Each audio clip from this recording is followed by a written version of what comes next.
Hi guys, welcome back to my Instagram and YouTube channel. 2 ದಿನ ಆಯಿತು video ಹಾಕದೆ, ಇವತ್ತು ಮಾಡ್ತಿದ್ದೇನೆ. ವಿಷಯ ಏನಂದರೆ, ನಿನ್ನೆ ನಾನು ರೀಲ್ಸ್ ನೋಡ್ತಿದ್ದೆ. ರೀಲ್ಸ್ ನೋಡುವಾಗ ಒಂದು ರೀಲ್ ಬಂತು, ನಾಯಿಗಳನ್ನು ಸಾಕುದಂತೆ. ಅಂದರೆ ಎಷ್ಟಂದರೆ ಒಂದು 300-400 ನಾಯಿಗಳನ್ನು ಸಾಕ್ತಾ ಇದ್ದಾರೆ ಅವರು, ಅವರ ಖರ್ಚಿಯಿಂದ. ಅಂದರೆ ಅದಕ್ಕೆ ಊಟ ಹಾಕಿ ಅದನ್ನು ಪಾಲನೆ ಪೋಷಣೆ ಮಾಡ್ತಿದ್ದಾರೆ. ಅವರ ಮನೆಯಲ್ಲಿ ಸಪ್ರೇಟ್ ನಾಯಿ ಉಂಟು, ಅಂದರೆ ಒಂದು 50 ನಾಯಿ ಇರ್ಬೋದು ಮನೆಯಲ್ಲಿ. ಪುನಃ ಬೀದಿ ನಾಯಿಗಳು 300-400 ಬೀದಿ ನಾಯಿ, 600ವರೆಗೆ ಬೀದಿ ನಾಯಿಗಳು ಉಂಟು. ಅವುಗಳಿಗೆ ಊಟ ಆಗ್ತದೆ.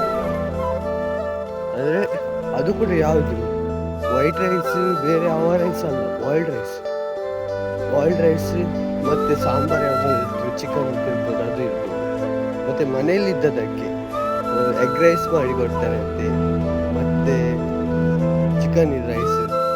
ನೋಡಿ ಎಷ್ಟು ಒಂದು ಕಾಳಜಿ ನೋಡಿದೆ ಪ್ರಾಣಿಗಳ ಮೇಲೆ.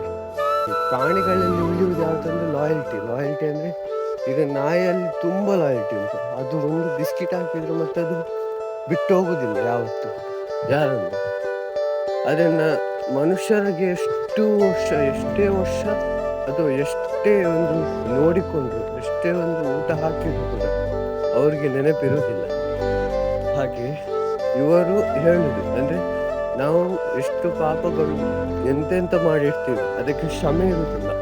ಆದರೆ ಇವು ಪ್ರಾಣಿಗಳಿಗೆ ಊಟ ಹಾಕಿದರೆ, ಅವುಗಳಿಗೆ ಸಾಕಿದ್ರೆ, ಅವುಗಳನ್ನು ಸಾಕಿದ್ರೆ ಉಂಟಲ್ಲ, ನಮಗೆ ಪುಣ್ಯ ಸಿಗ್ತದೆ ಅಂತ ಹೇಳ್ತಾರೆ.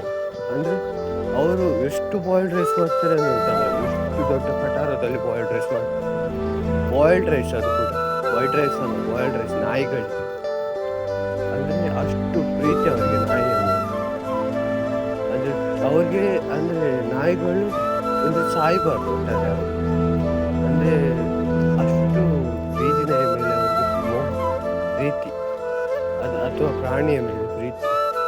ಕೆಲವರಿಗೆ ನಾಯಿ ಬೆಕ್ಕು ಅಂದರೆ ಆಗುದಿಲ್ಲ, ಅಂದರೆ ದೂರವಿರ್ತಾರೆ. ಅದರಲ್ಲಿ ನಾಯಿ, ಬೆಕ್ಕು, ದನ, ಕರು ಎಲ್ಲ ದೂರವಿರ್ತಾರೆ. ಆದರೆ ಇವರು ತುಂಬ ಒಂದು ಒಳ್ಳೆಯ ಮಹಿಳೆ ಅಂತಲೇ ಹೇಳ್ಬೋದು. ತುಂಬ ಒಂದು ಕಾಳಜಿಯ ಹೆಂಗಸು. ಅಂದರೆ ನಾಯಿಗಳಿಗೆ ಊಟ ಹಾಕುವಂಥದ್ದಾಗಿರ್ಬೋದು, ನಾಯಿಗಳ ಪಾಲನೆ ಪೋಷಣೆ. ಅಂದರೆ ನಾನು ಎಣಿಸಿದೆ, ನಾನು ನಾಯಿ ಆಗ್ತಿದ್ರೆ ಅವರೊಟ್ಟಿಗೆ ಇರ್ಬೋದಿತ್ತಲ್ಲ ಅಂತ. ಅಂದರೆ ಅಷ್ಟು ಚೆಂದ ನೋಡಿಕೊಳ್ತಾರೆ ಅವರು ನಾಯಿಗಳನ್ನು. ಈಗ ನೋಡಿಕೊಳ್ಳುವುದಿಲ್ಲ ಅಂತಲ್ಲ ಹೇಳುದು, ಅಷ್ಟು ಚೆಂದ ನೋಡಿಕೊಳ್ತಾರೆ ಅಂತ ನಾನು ಹೇಳುದು. ಅಂದರೆ ಅಷ್ಟು ಪ್ರೀತಿ ನಾಯಿ ಮೇಲೆ. ಅಂದರೆ ಅವುಗಳು ಲಾಯಲ್ಟಿಯನ್ನು ಬಿಟ್ಟು ಕೊಡುವುದಿಲ್ಲ ಅಂತ ಅವ್ರು ಹೇಳುದು. ಯಾವತ್ತು ಮನುಷ್ಯರಿಗೆ ಒಂದು 25 ವರ್ಷ 30 ವರ್ಷ ಹಾಕಿದ್ರು ಕೂಡ ಅವರಿಗೆ ಮತ್ತೆ ನೆನಪೇ ಇರುವುದಿಲ್ಲ. ಮತ್ತೆ ಯಾರಂತ ಕೇಳ್ತಾರೆ, ನೀನು ಯಾರು ಮಾಡ, ನನಗೆ ಗೊತ್ತೇ ಅಲ್ಲ ಅಂತ ಹೇಳ್ತಾರೆ. ಅದೇ ನಾಯಿಗಳು ಹಾಗೆ ಮಾಡುದು. ನಮಗೆ ಇಲ್ಲಿ ಒಂದು ನಾಯಿ ಉಂಟು, ನಮ್ಮ ಫ್ರೆಂಡಿನ ಮನೆ ಪಕ್ಕದ ಮನೆ. ಅಲ್ಲಿ ನಾನು ಅದಕ್ಕೆ ಎಂತ ಸಾಕಲಿಲ್ಲ, ಜಸ್ಟ್ ಅದರದ್ದು ಗಾಯ ಎಲ್ಲ ಆಗಿತ್ತು, ಅದಕ್ಕೆ ಡೆಟಾಲ್ ಎಲ್ಲ ಹಾಕಿದ್ದು. ಮರುದಿನದಿಂದ ಅದು ನನ್ನ ಒಟ್ಟಿಗೆ ಬಂದಿತ್ತು ಫುಲ್ ಅಲ್ಲಿವರೆಗೆ, ಮೈಟ್ವರೆಗೆ. ಅಂದರೆ ಅದಕ್ಕೆ ಅಷ್ಟು ಲಾಯಲ್ಟಿ ನೋಡಿ. ಇವನನ್ನು ಕ್ಯೂರ್ ಮಾಡಿದ್ದಾನೆ, ಇವನಿಗೆ ನಾನು ಇದು ಮಾಡಬೇಕು, ಲಾಯಲ್ ಆಗಿರ್ಬೇಕಂತ.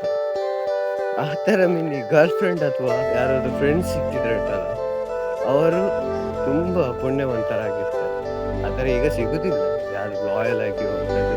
ಗರ್ಲ್ ಫ್ರೆಂಡ್ ಸಿಗುದಿಲ್ಲ, ಫ್ರೆಂಡ್ ಸಿಗ್ತಾನೆ. ಫ್ರೆಂಡ್ ಗ್ಯಾರಂಟಿ ಸಿಗ್ತಾನೆ, ಲಾಯಲ್ ಆದ ಫ್ರೆಂಡ್. ಗರ್ಲ್ ಫ್ರೆಂಡ್ ಯಾವತ್ತೂ ಸಿಗ್ಲಿಕ್ಕೆ ಅಲ್ಲ. ಯಾಕೆ ಹೇಳುದು, ಲಾಯಲ್ಟಿ ಸಹ ಇಂಪಾರ್ಟೆಂಟ್. ಅದು ನಾವು ಪ್ರಾಣಿಗಳಿಂದ ನೋಡಿ ಕಲಿಬೇಕು. ರೈಟ್, ಎಷ್ಟು ಹೇಳ್ತೇನೆ. ನೆಕ್ಸ್ಟ್ ವಿಡಿಯೋ ಸಿಗುವ. ಅಲ್ಲಿವರೆಗೆ ಟೇಕ್ ಕೇರ್, ಬಾಯ್.